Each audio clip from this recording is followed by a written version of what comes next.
കേട്ടിട്ടുണ്ട്. പക്ഷെ പിച്ചച്ചട്ടിക്കകത്ത് കൈയിടുന്നവരായി പിച്ചച്ചട്ടിക്കകത്ത് കൈയിട്ട് അതിനൊരു മാറ്റം ഉണ്ടാവും ഇനി. അതിന് മാറ്റം ഉണ്ടെങ്കിൽ ഇപ്പൊ വരുന്ന പുതിയ കമ്മിറ്റി അതിന് വേണ്ടി ശ്രമിക്കണം.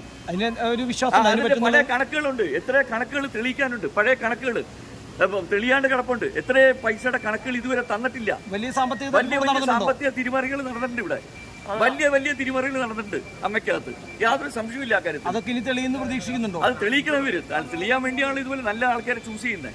ഇപ്പൊ ഞാൻ ജയിച്ചോ തോറ്റോ എന്നുള്ള എനിക്കൊരു വിഷയമല്ല. ഞാൻ പറഞ്ഞ ആരും വരട്ടെ, വന്നവർ അത് അവരുടെ ഒരു റെസ്പോൺസിബിലിറ്റിയാണ് ഇത് തെളിയിക്കണം എന്നുള്ളത്.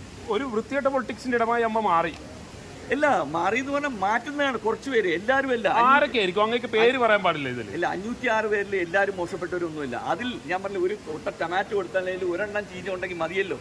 ഒരു തലവനായിട്ടിരിക്കുന്ന ഒരുത്തൻ മതിയല്ലോ ഇതെല്ലാം നശിപ്പിക്കാൻ വേണ്ടി. അയാളെ ചുറ്റി ആരായിരുന്നു? ബാബുരാജായിരുന്നു തലവനായിട്ടിരിക്കുന്ന പേര്? അത് നിങ്ങൾ സങ്കല്പിക്കാം. എനിക്ക് പറയാൻ പേടിയാണോ? എനിക്ക് പേടി എന്നാണ് പേര്.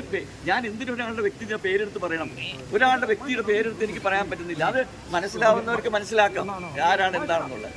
എല്ലാവർക്കും മനസ്സിലാവും. അതൊരു വളരെ നഗ്നമായ സത്യമാണ്, അതിൽ ഒരു സംശയമില്ല.